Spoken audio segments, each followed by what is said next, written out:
Hi, Manchas. So John Hewison, Fraser Pemberton and I started it in 2017.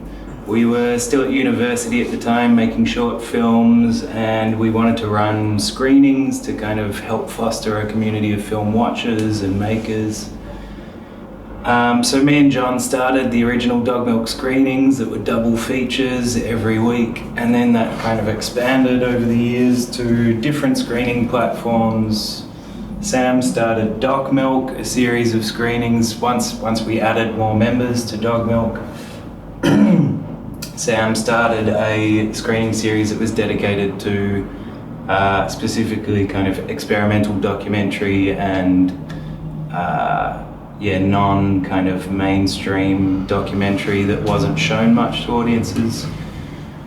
We also started Dogmilk Degustations, which is a screening series where we asked different filmmakers and people involved in the film world in Melbourne to program a screening. So we've had plenty of them, and now we've got a permanent space to do Dogmilk Degustations every 2 weeks in Melbourne at Miscellanea.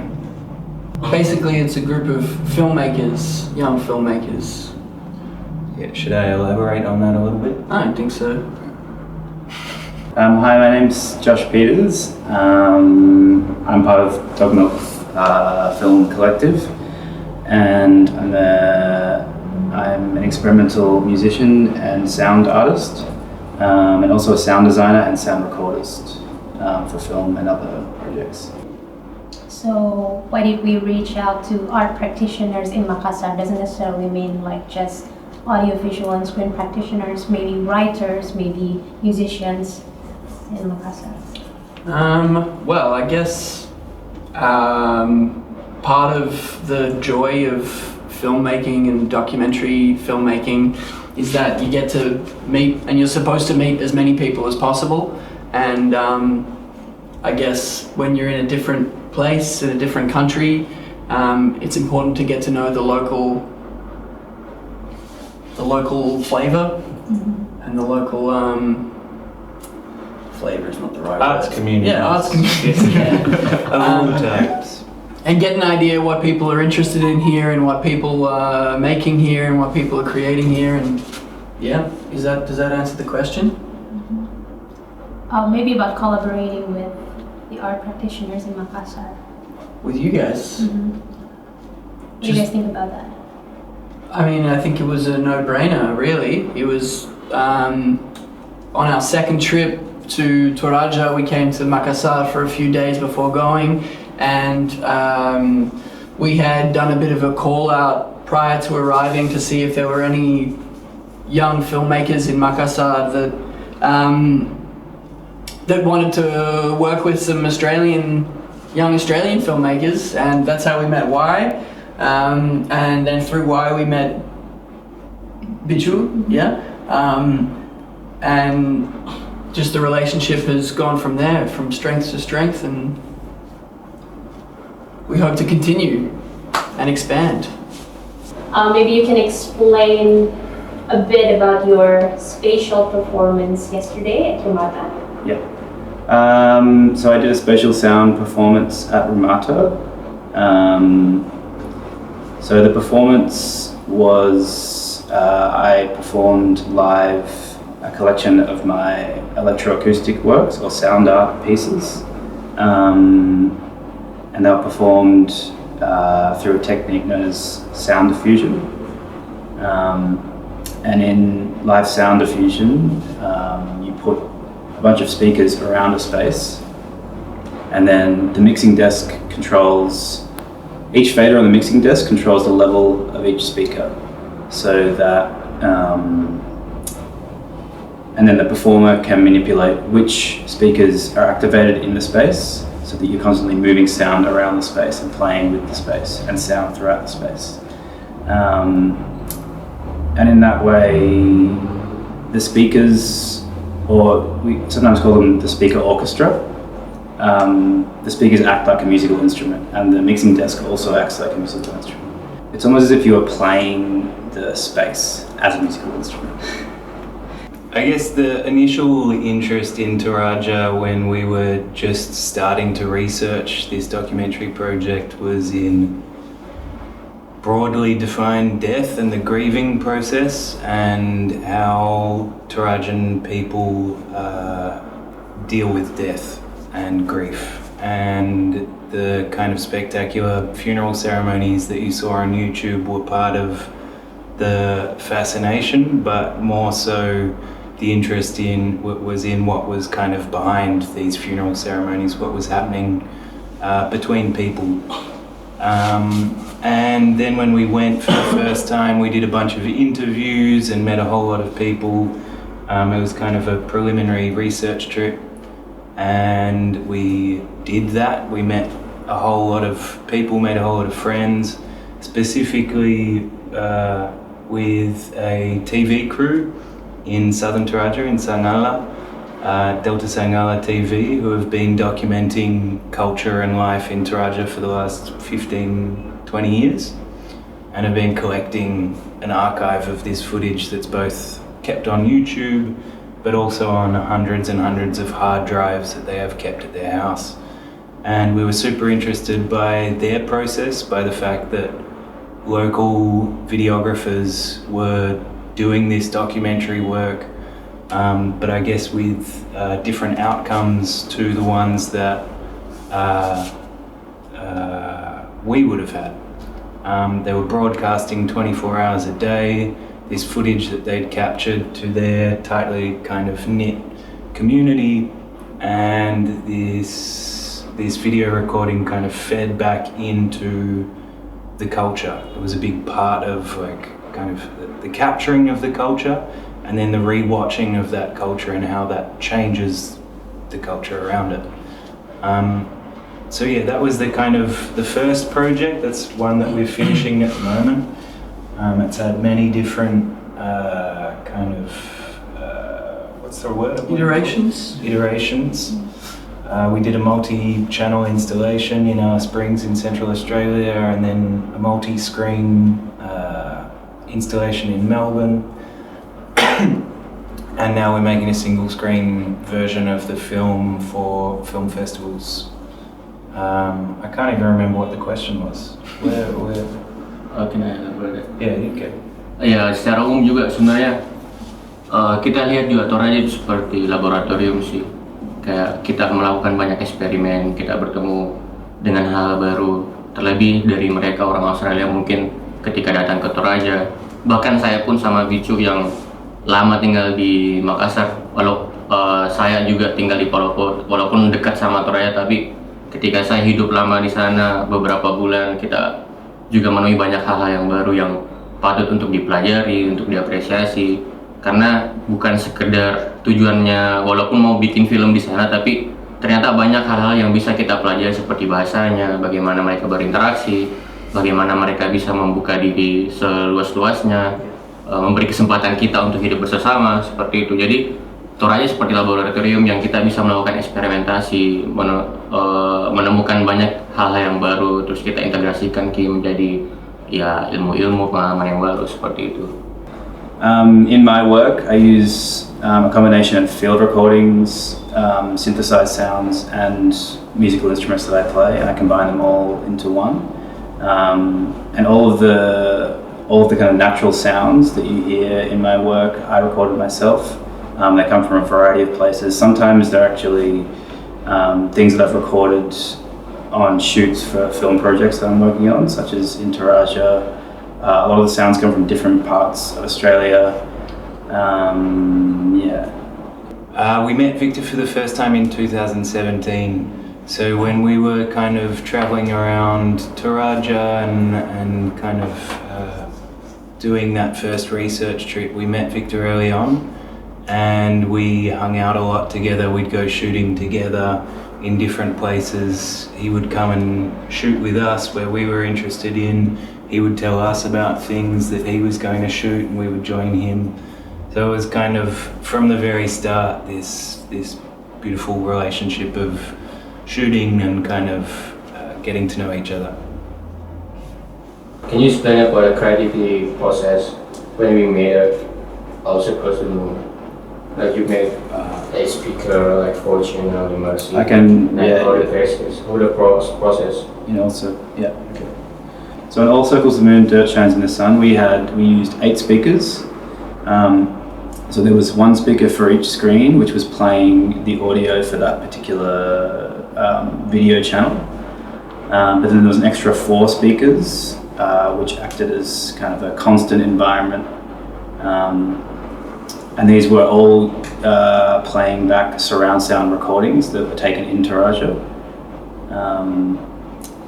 Because we've recorded the entire shoot, we're recording everything in surround sound using 3 microphones at all times, so you can hear everything in 3D surrounding you. So, what are the challenges that Dogmilk had faced when, I guess, producing and introducing your works in public spaces? I'm assuming it could be in Australia or in Makassar, like the last 2 events that we did in Malta. I mean, I guess the challenges we faced were mainly money related, but like, I guess we've never really had any issues, right? Like, we've just kind of been opportunistic in finding spaces that we can show the films that we want to show. And then during lockdown, we started showing them online instead. But around Melbourne, we've probably shown our films in like 10 different venues, and I mean, thanks to Y and Bichu, we were able to show our work in at Rumata as well, and thanks to the support of Rumata and Prologue as well, and Pemansyar and Siku as well. Thank you to all our supporters in Makassar.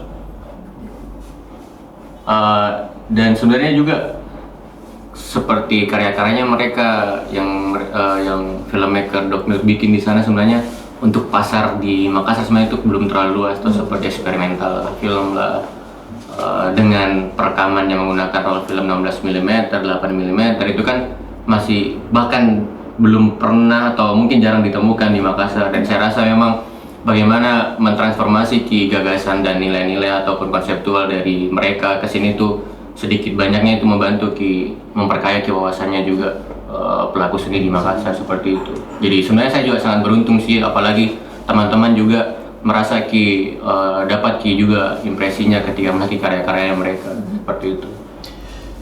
If I can just add something quickly, I think a lot of the initial philosophy behind Dogmilk and the screening programs is that it spotlights and promotes films that don't usually get much spotlighting or much attention, and that way we can sort of build connections with young alternative filmmakers across Australia And the world. and the world now as well, and we hope to do that the same with the film community and arts community in Makassar as well. Mungkin sama tambahkan sedikit, jadi pas tahun 2021 kemarin karena pandemi, jadi screeningnya mereka buat sebuah kayak video on demand gitu di websitenya, dan saya sebagai penerjemah bahasa, menurutku di situ momenku untuk menjembatani aksesibilitas antara film-film di Australia dan film-film di Indonesia, terutama di Makassar. Jadi saya kemarin dan Kawai juga sempat kurasi film-film tak sendiri untuk diperkenalkan di teman-teman di seluruh dunia di Australia. Maybe it's worth also just like finishing what I said at the start, just that Dogmilk started as a collection of 3 people kind of making short films in university, and now there's 13 members. 10 of them live in Melbourne, 2 of them live in Makassar, and 1 of them lives in Paris. So it's an expanding group of filmmakers from all kind of sectors of the industry and the different kind of artistic pathways that exist in filmmaking, from sound to costume to directing to editing to shooting the films. So everyone has a kind of different skill set, and together we're able to make films together without needing necessarily funding or I guess like financial support from funding bodies, we can kind of make them together. That's the like ethos. In Toraja, it's an amazing place to record, especially recording in 3D, in surround sound, as I explained before, for the film that we're working on. It's such a unique sounding place. There's just wildlife everywhere. It kind of sounds amazing wherever you are. There's constantly cicadas, chickens, roosters, dogs, even just people moving, walking and talking. And I think it's important to document the sound in Toraja because it's always kind of changing and growing. I think it's important to document. Jadi kemarin pas tahun 2021 kan ada SIPAKATUO, itu program residensi antar budaya yang tujuannya itu untuk knowledge sharing sama meningkatkan keterampilan para praktisi audiovisual antara Australia dan Melbourne.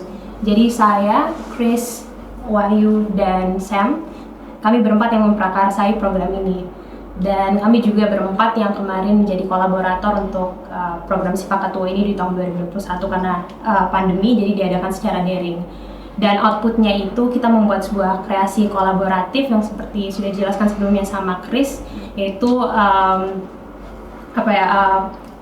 expanded cinema yang didasarkan dari arsip 15 tahunnya ini di STV Sanggala. Jadi saya sama Sam bertugas sebagai peneliti untuk sebenarnya kayak mengulik topik terkait transmisi budaya dan bagaimana mempreservasi budaya itu, terutama dalam kaitannya dengan pengarsipan dan ada pada emfasisnya tentang masyarakat adat gitu. Oke.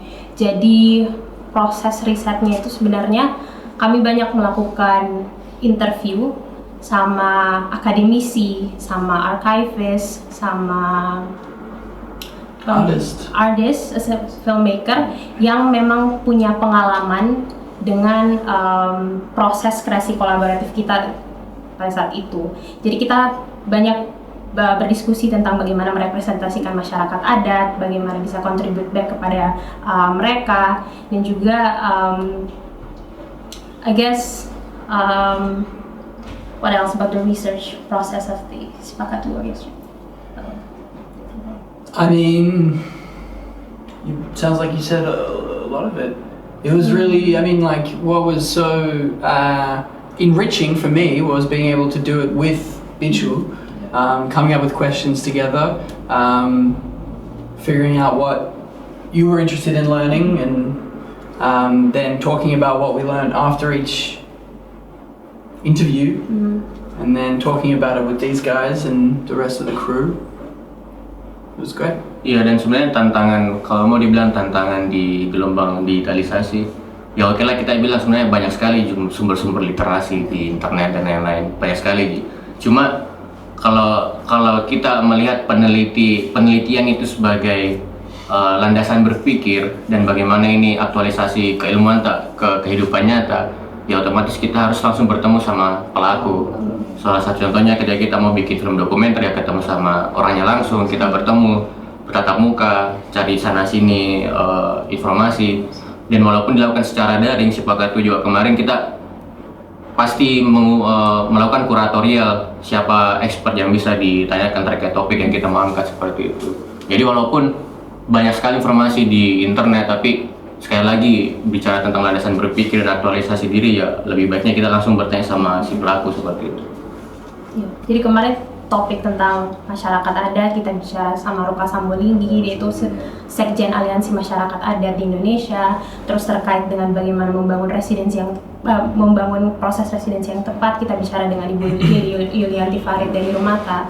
Jadi ya betul-betul ngomong dengan expertnya, dan setelah itu saya dan Sam diskusikan kembali hasil itu, dan kemudian yang akan menginform karya instalasi ACM DSS di Alice Springs dan Melbourne. Iya, dan walaupun gelombang digitalisasi banyak konotasi yang mungkin pro dan kontra, tapi menurutku juga seperti kita menghasilkan karya penelitian, kita juga mendistribusikan hasil penelitiannya itu di websitenya SIPAKATUO gitu. Jadi ada pasti impact yang bagus dan seperti itulah. Ya, ada jejak digitalnya, jadi sipakatuo.com, bagian riset jangan lupa dicek. Check it out, bunches. What are the often like the challenges that you face when recording sounds in Toraja? Yeah, one of the challenges recording sound for the documentary in Toraja has been because they're speaking in a different language. So it's hard for me to know what is important and what isn't when people are having a conversation speaking. There's also a lot of difficult terrain, walking through mud, walking up hills,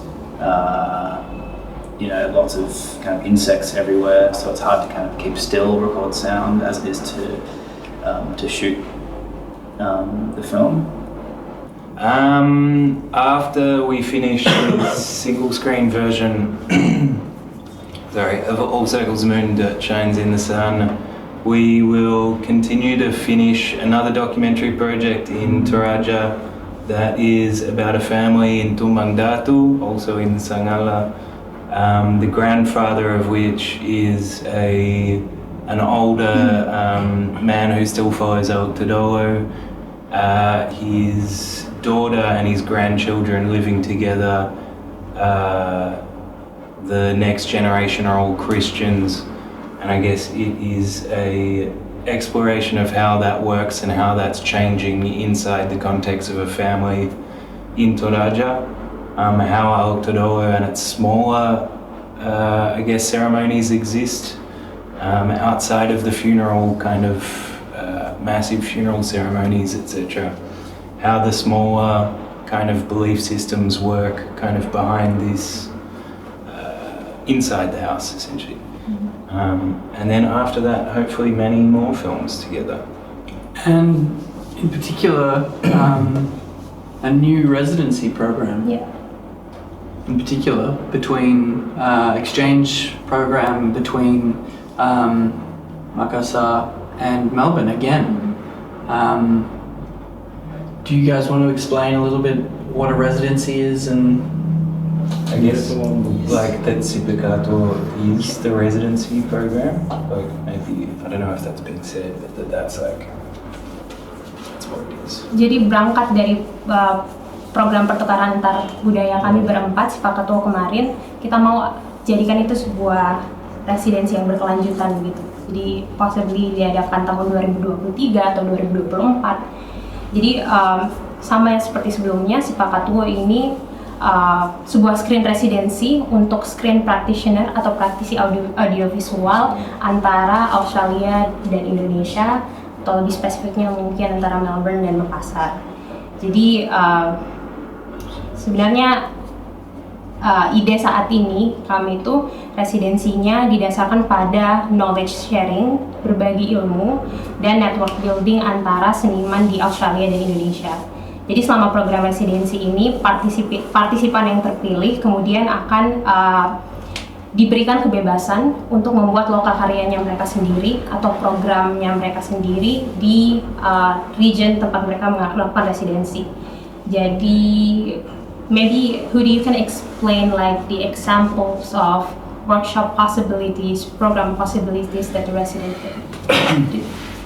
Sure, I guess we are still kind of formulating a proposal for this exchange. We did it firstly online, and now we have to try and navigate how to translate that to an in-person kind of experience, and what the outcomes would be. But in terms of kind of capacity building and providing, facilitating the learning of different mediums and formats and methods of creating films, of experimenting with film stock directly, so kind of potentially doing 16mm shooting, processing and projecting workshops, 8mm workshops, kind of DIY filmmaking on tape, low cost kind of filmmaking, digital signal processing for kind of effects and live visuals, spatial sound, and many other things that we could kind of facilitate in Melbourne, and then I guess figuring out what could be facilitated in Indonesia. We know Australia very well, but we need to get to know Indonesia better and what is happening in all of these different film communities in Makassar, but also in Jogja, in Jakarta, in Bali, throughout Indonesia. So it's still very much in development, but we are on our way to figuring it out over the next 6 months.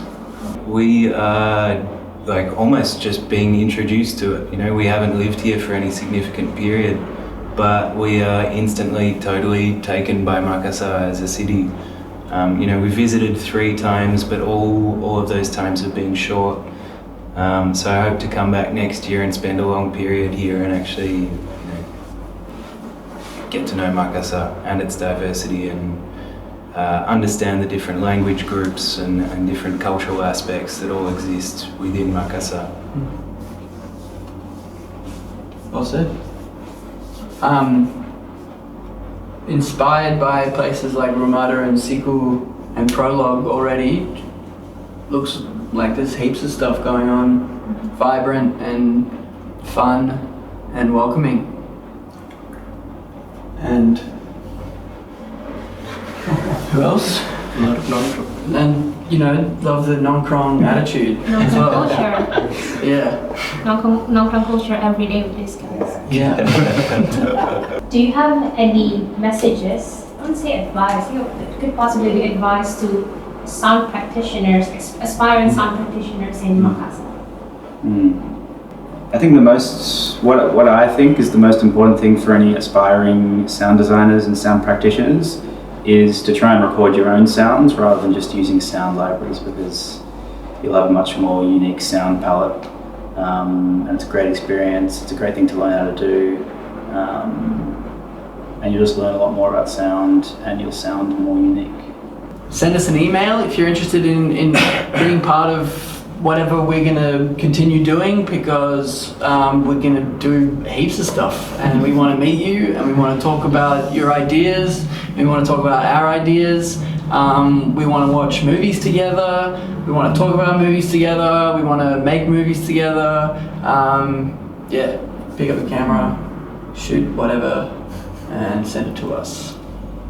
Was that the right answer for the question? I understood the question as like what's your advice to young filmmakers in my advice?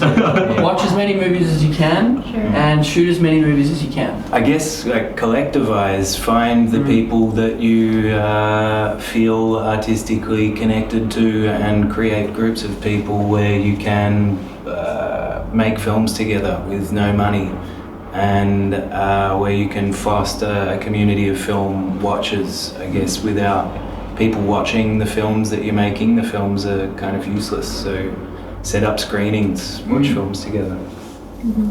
Ya. Kalau saya sebenarnya karena Dogmilk sendiri di Melbourne juga punya program screeningnya tuh yang rutin sekali 2 minggu. Dan sebenarnya siapapun pelaku filmmaker di Makassar yang mungkin filmnya mau ditayangkan di sana, itu bisa sekali besar kemungkinannya. Dan kalau misalnya juga teman-teman dari Makassar, saya sebenarnya berharap sih ruang-ruang screening di Makassar itu tumbuh liar begitu, bukan sekedar 1-2 ruang yang terpusatnya itu di situ terus. Buka layar tancap di lapangan pun di lorong-lorong sebenarnya bisa sekali menjadi sebuah ekosistem untuk membangun budaya menonton, dan kita bisa lebarkan ke literasi visual seperti itu. Jadi sebenarnya bukannya sekedar tunggu siapa pelaku film di Makassar bikin film terus kita screening di Makassar begitu. Kita bisa diminta dari relasi mungkin di provinsi yang lain, kita tayangkan di Makassar, menambah wawasan lagi seperti itu. Jadi sebenarnya itu yang saya idam-idamkan sih, sebenarnya ruang-ruang screening itu tumbuh liar di kota Makassar, bukan hanya sekedar di anak-anak kampus saja atau di anak-anak seni saja. Kita juga patut untuk memberi tontonan yang edukatif dan menurutku bisa memberi manfaat sih ke orang-orang yang mungkin di lorong-lorong atau apa, walaupun bukan maksudku mendikotomi, cuma tumbuh liar mikir saja, jangan hanya terpusat di satu tempat, di situ terus nongkrong lah, kayak gitu maksudku. Nongkrong. Dari Kak Tasya sendiri? Saya tidak merasa sebagai orang yang tepat untuk kasih advice in terms of filmmaking, tapi mungkin kembali linking back to SIPAKATUO residensi ini, karena kami sangat berharap banyak untuk residensi ini ke depan. Untuk para praktisi film di Makassar, mungkin bisa berikan kami feedback tentang residensi yang ideal bagi filmmaker, bagi teman-teman semua, sehingga feedback itu dapat, mungkin membantu kami untuk vision sebuah residensi yang tidak hanya beneficial bagi mereka secara personal, tapi juga bisa dapat memberikan kontribusi kepada komunitas praktisi filmmaking di Makassar. Iya. Jadi artinya bukan sekedar yang memperkaya wawasan diri sendiri gitu. Cuma ketika bertanggung jawab atas ilmu yang didapat sih. Ketika dapat ilmu dari residensi dan menyelesaikannya, ya harus bertanggung jawab sama ilmu yang didapat, memberi kembali ke setidaknya ke komunitasnya sendiri, lebih luas lagi ke teman-teman yang lain begitu. Seperti itu sih. Don't forget to watch this video on www.memutar.com. Thanks for watching Pemancar. Stick around on www.pemancar.com and check out all interviews you can. Thank you.